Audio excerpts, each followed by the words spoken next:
Billy Rottenberg released a statement saying, no, we don't have a monopoly, things like that, and people said no. And Tsenengamu munopenga. And so that would tell them Tashika Papinina, we Itano, Yabili.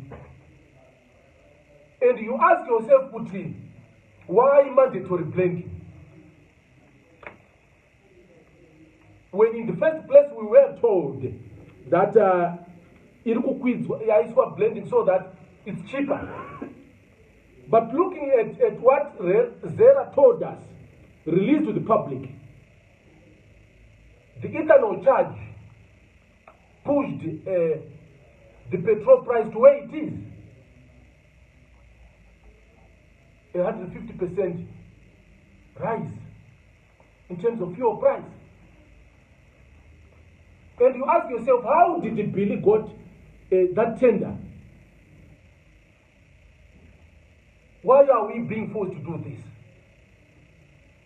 Is the Billy alone? If Billy was alone, why would then someone or some people be quick to dismiss us from the party for criticizing a monopoly or what we believe is an unjust act by an individual who is not a member of the party? They had to do that. Why? Because Billy is a friend of the leaders. He's a friend. He boasts about it. Go and ask people in Chitumba, they don't tell you that. At one point, he also tried to come and evict people from Kambuzuma, the Joshua Nkomo cooperative, because he has political connections to the powers that be. Go to Chisumbanje, ask the villagers how he is treating them. Why? Because he enjoys protection from the authorities. This is the reason why they had to chase us out of the party for challenging Billy. Because for them, it was not about Billy. In a way, we had pointed a finger at them, and they had to act. Billy is one of them in their ways, in their corrupt ways.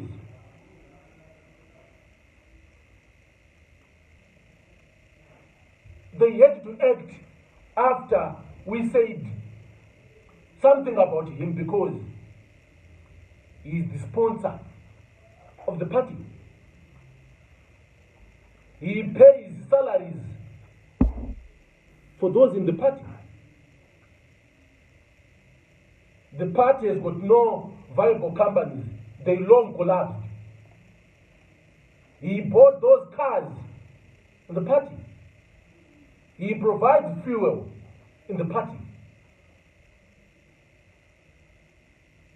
So the party has been captured.